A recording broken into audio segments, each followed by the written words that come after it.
सीधे मुद्दे पर आते हैं। महादेव का क्रोध और उनका तीसरा नेत्र। जब भी ये नेत्र खुलता है तो ब्रह्मांड में हाहाकार मच जाता है। लेकिन आज हम सिर्फ विनाश की बात नहीं करने वाले। आज हम एक ऐसी घटना को समझेंगे जहां एक तरफ असीम प्रेम और दुख है, तो दूसरी तरफ कामनाओं का भस्म होना और वैराग्य की चरम सीमा। तो चलिए इस कहानी के पन्नों को पलटते हैं। जरा सोचिए, क्या होता होगा जब ब्रह्मांड का सबसे शक्तिशाली अस्तित्व अपने भीतर के परम क्रोध को बाहर आने दे। पौराणिक कथाएं बताती हैं कि जब महादेव क्रोधित होकर अपना तीसरा नेत्र खोलते हैं तो पूरी पृथ्वी, पूरा ब्रह्मांड अस्त व्यस्त हो जाता है। ये सिर्फ एक तबाही नहीं है, बल्कि एक ऐसा महाकाव्य है जिसमें प्रेम है, गहरा शोक है, भयंकर विनाश है और अंत में एक बहुत ही गहरी आध्यात्मिक जागृति भी है। कहानी की शुरुआत आखिर होती कहां से है, आइए देखते हैं। इस पूरे घटनाक्रम को समझने के लिए हमें थोड़ा पीछे जाना होगा।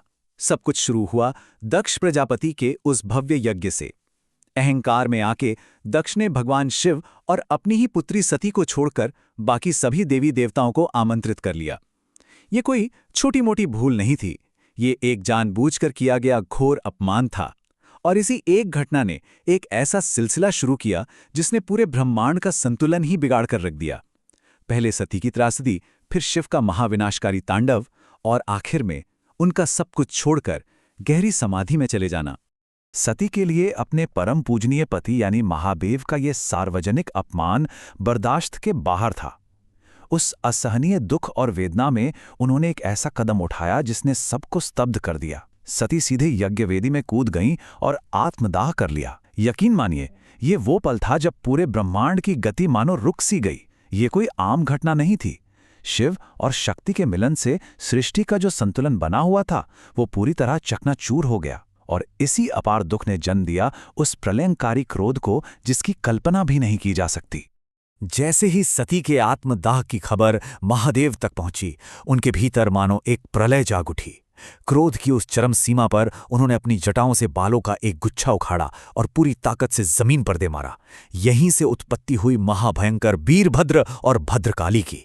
बस फिर क्या था, तांडव शुरू हो गया। शिव की आज्ञा पाते ही इन उग्र शक्तियों ने यज्ञ स्थल को तहस नहस कर दिया। देवताओं और ऋषियों को खदेड़ दिया गया। वो भव्य यज्ञ पूरी तरह नष्ट कर दिया गया और अंततः उस अहंकार के प्रतीक दक्ष प्रजापति का सिर धड़ से अलग कर दिया गया। महादेव के तांडव से सचमुच पूरी सृष्टि कांप उठी थी। अब विनाश तो हो गया, लेकिन इसके बाद क्या हुआ?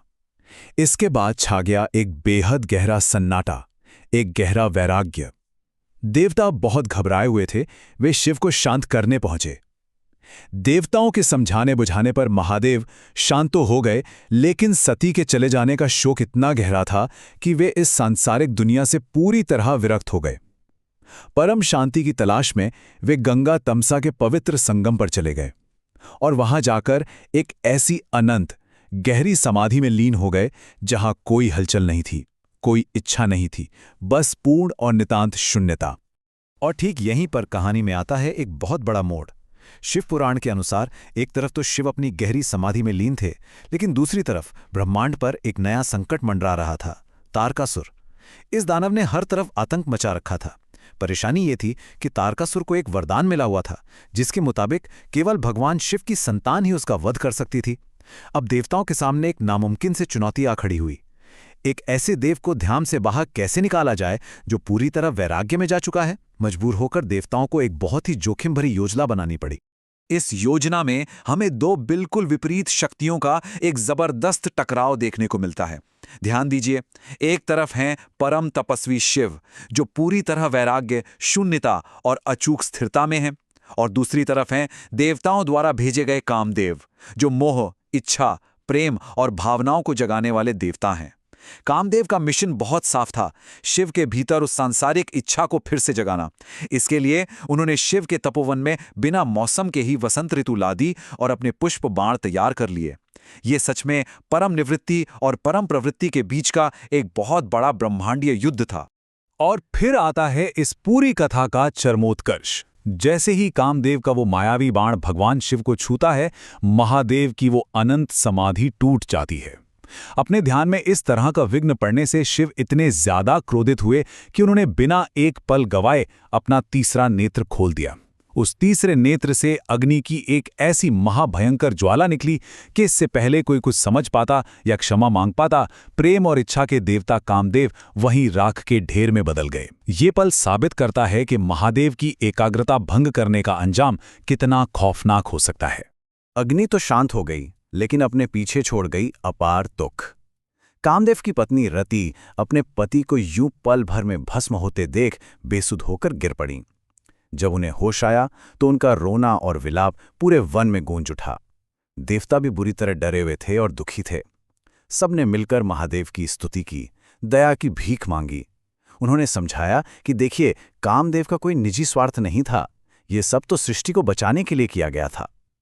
रति के इस विलाप और सामूहिक प्रार्थनाओं ने आखिर करुणा के सागर भगवान शिव के हृदय को पिघला ही दिया। शिव का हृदय पिघला और उन्होंने एक ऐसा वरदान दिया जिसने एक चमत्कारिक यात्रा की शुरुआत कर दी। शिव ने रति को वचन दिया कि द्वापर युग में कामदेव का पुनर्जन्म जरूर होगा। और ये कहानी बड़ी अद्भुत है। कामदेव ने भगवान कृष्ण और रुक्मिणी के बेटे प्रद्युम्न के रूप में जन्म लिया, लेकिन जन्म के कुछ ही दिनों बाद शंबरासुर नाम के दानव ने उस शिशु का अपहरण कर लिया और उसे समुद्र में फेंक दिया। वहां एक विशाल मछली ने बच्चे को निगल लिया। अब चमत्कार देखिए, वो मछली पकड़ में आई और सीधे शंबरासुर की रसोई में पहुंच गई। और वहां उसे किसने खोजा? मायावती ने, जो असल में रति का ही पुनर्जन्म थी। इस तरह नियति ने उन्हें फिर मिला दिया और बाद में बड़े होकर प्रद्युम्न ने शंबरासुर का वध भी किया। खैर, ये तो हुई कथा, लेकिन अगर हम थोड़ा गहराई में सोचें तो ये सिर्फ एक पौराणिक घटना भर नहीं है। यहाँ एक बहुत ही स्पष्ट तुलना है। एक तरफ है भौतिक विनाश यानी कामदेव का जलना, और दूसरी तरफ है आध्यात्मिक मुक्ति। दार्शनिक नजरिए से देखें तो शिव द्वारा कामदेव को भस्म करना किसी देव की हत्या नहीं है। ये दरअसल हमारे मन में उठने वाली अनियंत्रित इच्छाओं, वासनाओं और अहंकार पर जीत हासिल करने का प्रतीक है। कामदेव को बिना शरीर के यानी अनंग रूप में जीवित रखने का महादेव का फैसला हमें ये सिखाता है कि इच्छाएं होना स्वाभाविक है, लेकिन उन्हें हमारे विवेक पर हावी नहीं होना चाहिए, बल्कि बहुत ही सूक्ष्म रूप में रहना चाहिए। तो सबसे जरूरी सवाल ये है कि ये तीसरा नेत्र आखिर है क्या? देखिए, ये सिर्फ तबाही मचाने वाला कोई हथियार नहीं है। ये असल में हमारी उच्च धारणा और हमारे भीतर के ज्ञान का प्रतीक है। जब ज्ञान की ये आंख खुलती है ना, तो ये हमारे अंदर की सारी अशुद्धियों को, झूठे अहंकार को और उन सभी इच्छाओं को जलाकर राख कर देती है जो हमें इस भ्रम में फंसा कर रखती हैं। तो जो विनाश हमें बाहर से दिख रहा था, वो वास्तव में एक बहुत बड़ी आध्यात्मिक शुद्धि है। एक ऐसा प्रोसेस जो पुरानी चीजों को खत्म करके नए और शुद्ध स्वरूप के निर्माण का रास्ता खोलता है। इस पूरी चर्चा को समेटते हुए आइए एक बहुत ही गहरे सवाल पर विचार करते हैं। शिव, सती और कामदेव की ये कथा भले ही सदियों पुरानी हो, लेकिन इसका संदेश आज के दौर में भी बिल्कुल सटीक बैठता है। आज की इस भागदौड़ और भटकाव से भरी दुनिया में हम सबके मन में उठने वाली अनगिनत इच्छाओं को कैसे शांत किया जाए? शायद इसका जवाब हमारे अंदर ही मौजूद है, अपने खुद के तीसरे नेत्र यानी अपने विवेक और सही ज्ञान को जगाने में। इस पूरी यात्रा को समझने के बाद क्या अब समय नहीं आ गया है कि हम विचार करें कि हम अपने खुद के भीतर चल रही इस दुनिया को कैसे संतुलित कर सकते हैं?